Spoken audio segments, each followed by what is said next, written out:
তো hi guys, আমি বাংলাদেশ থেকে। বাংলাদেশকে তোমরা সবাই চেনো, ছোট্ট একটা দেশ।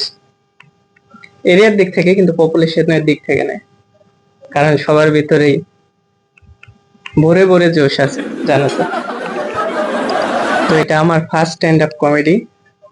কিছু ভুল ত্রুটি হয়ে থাকলে বুঝে নিও, না হয় ওই লোকজন জেলে ভরে দেয়, জানো তো। ইন্ডিয়ান কয়েকটা ইউটিউবারের জেলে ভরে দিছে। তো we are talking about result or exam. Exam এক্সামের কথা শুনে মাথায় শুধু একটা কথাই আসে, কিভাবে পরীক্ষা দিব? পড়াশোনা তো করিনি। হ্যাঁ, তোমাদের তো সেম পরিস্থিতি। ওই যে ও বলতেছে এক্সামের কথা, সকলের এক অবস্থা থাকে। তো একবার কাহিনী হয়েছে কি, কিন্তু আমাদের এরকম হলেও যারা হাই ক্লাসের ছাত্র তাদের জন্য কোনো সমস্যা নেই। আমাদের তো গালি খেতে হয় পরীক্ষা পাশ করতে না পারলে। আর যারা হাই ক্লাসের ছাত্র, হ্যাঁ, ওদের তো 1-2 মার্ক কমাইলে ওরা গাড়ি খায়, ঠিক আছে না? এক্সামের ডেট এমন হয়েছে যে খুব টেনে টুনে পাশ করেছি আমি। হ্যাঁ, হয় না, অনেক ছাত্র থাকে না একদম হালকা 33-এর উপর 34 পেয়ে পাশ করে। আমাদের অবস্থা ছিল এরকম, আমরা বন্ধুরা। তো আমাদের পাশের বাড়ির যে ছেলেটা ছিল অন্তর নামের, ও খুব ভালো ছাত্র ছিল। ওকে আমরা এমনি দেখতে পারতাম না, সারাক্ষণ পড়াশোনা ইয়েতে ব্যস্ত। তো আমি এক্সামের রেজাল্ট হওয়ার পর ওদের বাড়িতে গেছি। হ্যাঁ, বাড়িতে গেছি, বাড়িতে যাই কলিং বেল বাজাচ্ছি, আন্টি বেরিয়ে এসছে। কি হয়েছে? হ্যাঁ, বলছি আন্টি মিষ্টি। কিসের মিষ্টি? হ্যাঁ, দেখি ওকে ভিতরে ওর বাবা মা সবাই মিলে গালি দিচ্ছে। কেন? মনে মনে ভাবছি, কি বেচারা সারাদিন পড়াশোনা করছে, পড়াশোনা করার পরে যদি এরকম ফেল করে বসে আছে, মনে হয় রেজাল্ট ভালো হয়নি। হ্যাঁ, দেখি ওর বাবা বলছে যে এই তিনের জন্য তুই কেন 100 পাসনি? 97 পাওয়ার পরেও ওর এই অবস্থা। আর আমি যে 33 পেয়ে এখানে মিষ্টি দিতে গেছি, তোমরা বলো কিসের মিষ্টি? হ্যাঁ, বলো তুমি। না আন্টি কিছুই না, হ্যাঁ এমনি এমনি, কোনো কারণে ছাড়া তো মিষ্টি হয় না। বোনের ছেলে হয়েছে এই জন্য মিষ্টি। হ্যাঁ, আমার বোনের ছেলে হয়েছে, আমরা তো জানতে পারলাম না। কোথেকে? সে থাকে শ্বশুর বাড়ি। না, তাও আসলে তো দেখতে পারি, তাই না? আন্টি আসলে ছেলে হয়নি, ছেলে অ্যাডপ্ট নিয়েছে, একই হলো। আমি তো মামা হলাম, তাই না? মানে চিটিং তো সবাই করে কম বেশি, তোমরাও মনে হয় করো।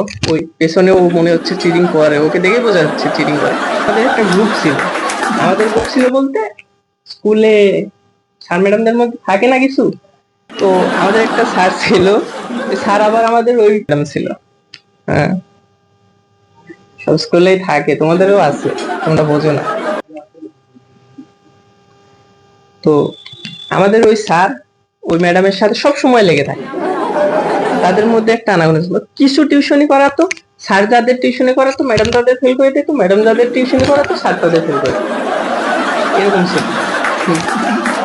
তো এক্সামের সময় আসলো, এক্সামে আমরা যারা স্যার কাছে পড়াশোনা করতাম, একটা গ্রুপ ছিল।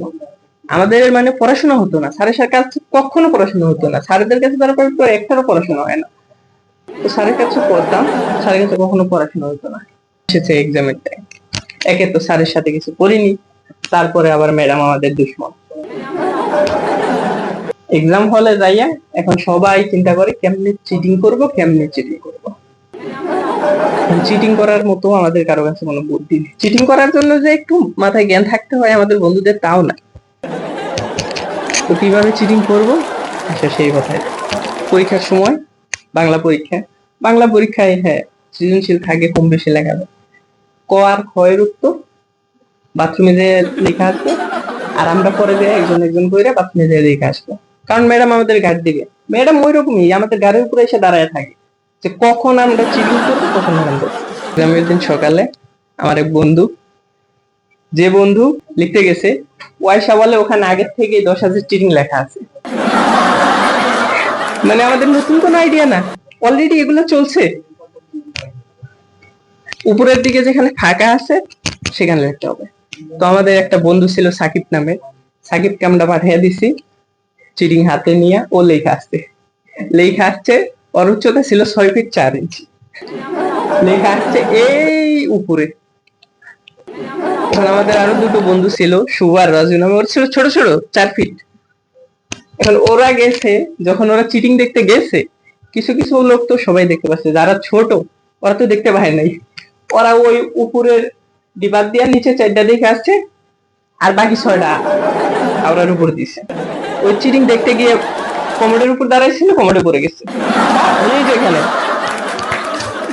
তো গেল এই দিনের কথা। আরেক বন্ধু আসলো, পয়সা বুদ্ধি দিল, আজকে থেকে আমি চিটিং করবো। তো সবাই ওর কথা রাজি, কেমনে চিটিং করবি, দেওয়াস না কেমনে কি চলতেছে, কোনোভাবেই সম্ভব না। কয় না, আমার কাছে বুদ্ধি আছে, কালকেই দেখিস কি। হ্যাঁ আচ্ছা, সবাই তো ওর কথায় ওয়াও হাততালি দিয়ে ওকে লিডার বানিয়ে দিলাম। ঠিক আছে, কালকে থেকে ও চিটিং করে নিয়ে আসবে। এখন আস্তে হাঁটতে হাঁটতে আস্তে আস্তে ওর চিটিং জুতোর উল্টা পাশে লেগে গেছে। পরীক্ষা হলে লাগতেছে, আবার পায়ের দিকে দেখছে, ম্যাডাম তো এইদিকে সন্দেহ, ম্যাডাম আলু আসতে আসছে, কয় পায়ের ভিতরে কি, ম্যাম কিছুই নেই এমনি। এই যে কি যেন লেখা আছে, না ম্যাম এটা ডিজাইন। হ্যাঁ এমন কে ডিজাইন, এক জুতায় আছে আরেক জুতায় নাই। ম্যাম সস্তা জুতা কিনছি গুলিস্তান থেকে, এই জন্য এক জুতায় আছে আরেক জুতায় নাই। আচ্ছা ম্যাডাম তো এটা যদি চিটিং থাকে আজকে তোর খবর আছে। জুতা খুলছে, খোলার পরে দেখে চিটিং উল্টা ভাবে লেগে আছে। ম্যাম বলে তুই চিটিং কর, এইটা লেখা দেখা। এখন অ্যালফাবেট সব উল্টা হয়ে আছে, কেমনে চিটিং করবো। ও আলগস্তে জুতাটা নিয়ে চলে গেছে বাথরুমে।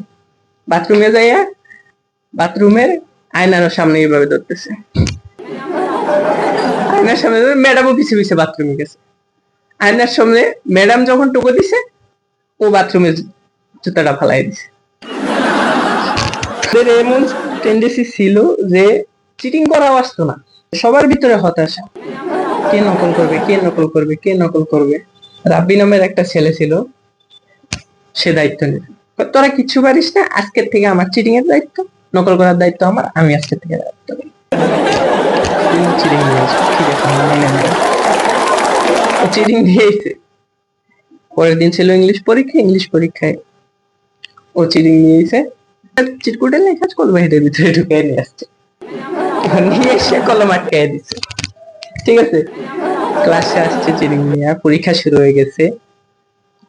ও ক্লাসের ভিতরে বসে বসে টক টক টক টক টক, ম্যাডাম বলে কি রে কিসের শব্দ, এখন কেউ না, সবাই চুপচাপ দেখতেছে। আবার ম্যাডাম যখন এই দিক থেকে এদিকে ঘুরছে, আবার টক টক টক টক, কি রে কে চিটিং করতেছে মনে হয়, কিসের শব্দ হয় এরকম টক টক করতেছে। মানে এখন ওইটা আর বাইরেছে না। এখন যদি আমরা চিটিং চাই, নকল চাই, নকলটা দিয়ে কলম পাস করতেছে, কলম পাস করতেছে। এখন পিছনে ওর একটা বন্ধু ছিল, যখনই শব্দ করছে খুলবার লেগে টক টক টক টক, ম্যাম ধরে ফেলছে, ওই দেখ তোর হাতে কি ওটা। ম্যাম কিছুই নেই, এটা কি, কিছু নেই, কলমের হেডের ভিতরে কি ওটা। ম্যাম কিছুই নেই, এটা কাগজ, এমনি কাগজ আটকে গেছে। হ্যাঁ কিসের কাগজ আটকেবে, কলমের হেডে কি কাগজ থাকে নাকি, এটার ভিতরে যদি আজকে নকল বাইরেছে তোর খবর আছে। ম্যাডাম টক টক টক টক করতেছে, সত্যি করে বলে এটার ভিতরে কি আছে। ম্যাম কিছুই নেই, কিছুই নেই। ম্যাম কয় না, এটাকে বানতে হবে। ওর পিছন থেকে আরেকজন বন্ধু কিছুই বুঝতেছে, ও জানেই না ক্লাসের ভিতর কি চলতেছে, ও কোনাতে আলাদা বসে রয়েছে, কোনাতে আলাদা বসে রয়েছে, ও জানেও না কি চলতেছে। এখন ম্যাডাম জিজ্ঞাসা কার কলম, কার কলম, কার চিটিং আসলো এখানে, ও কিছুই জানে না। ম্যাম আমার কয়টা লেনে এলো কি ভাই, কয় এখানে আইছে, আমি এখানে ডাল মেরে ফেলে দিচ্ছি, আমি তো দেখলাম না। এখন ও বলে ম্যাম ধরা পড়ার জন্যও দেই নেই, আপনি যখন ওই দিক ঘুরছেন তখন ডাল মারছে। আচ্ছা ম্যাম ওইটার বলে গেছে, ওর বলে গেছে, ওর বলে যাইয়া চিটিং কয় রাখো। ম্যাম খুলবো কি ভাই, এটা তো আটকে গেছে, এটা ভাঙ্গে খুলছে। খোলার পরে দেখে এখানে লেখা 4টা ট্রু 6টা ফলস। চিটিং কর, চিটিং লে লিখ কর, চিটিং কর, নকল কর, সমস্যা নেই। এটাও আমাদের মনে হয়ে গেল, পরীক্ষায় তো পাস করতেই পারবো না, সবাই টেনশনে রয়েছে। পাশের থেকে আব্দুল্লাহ নামে একটা ছেলে আসলো, আসে, সকলেকে ডাক দিয়ে সুন্দরভাবে বসে বলে, ভাই দেখ, আমি তো ভালোভাবে পড়াশোনাও করতে পারি না, ভালোভাবে নকলও করতে পারি না, আমি তো কিচ্ছুই পারি না জীবনে। তো আমি একটা জিনিস ভাবছি কি, আমি ক্লাসটাকে ডিস্টার্ব করে দেবো। হ্যাঁ, ডিস্টার্ব করে দিবি মানে মানে আমি ক্লাসে যখন ডিস্টার্ব করব, ম্যাডামকে ডিস্টার্ব করব, ম্যাডাম আমার বলে এসে পড়বে, মাঝখানে তোরা সাইড থেকে চিটিং করে নিবি, সমস্যা নেই, তোর নকল করে পাশ হয়ে যাবে। আমি বলে, ওয়া, আমাদের মধ্যে কেউ স্যাক্রিফাইস করতেছে তাহলে, হ্যাঁ, নিজের সবকিছু স্যাক্রিফাইস করতেছে। আচ্ছা ঠিক আছে, ওর কথায় আমরা সবাই রাজি হয়ে গেলাম। কালকে শুধু দেখবি আমি যা যা করবো, আমি ম্যাডামকে বিজি রাখবো ডিস্টার্ব করে, তোরা তোদের মতো লিখতে থাকবি। ঠিক আছে। পরের দিন আসলো, এখন ম্যাডাম সাইড দাঁড়ায় পরীক্ষা নিতেছে, সবাই লিখতেছে একটু। এখন ও হালকা ভাবে হাতটা রেখে এবার ম্যাডামের দিকে তাকায় থেকে লিখতেছে, যাতে ও ম্যাম মনে করে যে না, ওর হাতে কিছু আছে চিঠি। ও এইভাবে যখনই ম্যাডাম এদিকে চাইছে, এভাবে ও হাতটা বন্ধ করে নিছে। এখন ম্যাডাম ওর বলে আসছে, আইসা বলে, তোর হাতে কি রে? কিছুই না ম্যাম, কিছুই না। না দেখি কি? না ম্যাম কিছুই নেই, এমনি। না তুই হাত খোল। না ম্যাম কি খুলবো কেন, কিছুই নেই এমনি। না তুই মনে হয় নকল করছিস, তুই খোল, হাত খোল। হাত খোলা জোরাজোরি। তখন আমাদের সময় হইলেও ম্যাডামটা ডিস্টার্ব রাখতেছে, তাহলে আমরা এখান থেকে নকল করে নেব। এখন আমরা নকল করা বাদ দিয়ে ওরে দেখতেছি, আমাদের মজা আসতেছে যে এখানে ক্লাসে নাটক চলছে, আমরা পরীক্ষা দেওয়া বাদ দিয়ে ওকে দেখতেছি, কোথায় আমাদের নকল করার কথা, ওকে দেখতেছি, মজা হইতেছে। দেখি কি হয়, ও খুললে না আমরা এটা দেখতেছি। ম্যাম বলতেছি খোল খোল, না ম্যাম না। যখন ওর আঙ্গুল একটা বাঁকাইয়া ফেলাইছে, তখন খুলতেছি। এখন এভাবে হাতটা বন্ধ, এভাবে ম্যাডাম দেখে অবাক, কিরে কি হলো এখন? হ্যাঁ এই কি হলো, ওর হাতে কি লেখা ছিল বল? আমরা বলি, ম্যাম জানি না তো, আমরা কি লেখা ছিল জানি না তো।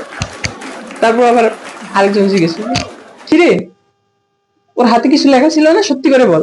না ম্যাম আমরা তো জানি না কি লেখা ছিল, কিছুই না। ওর হাতে লেখা গায়ে বললো কিনা?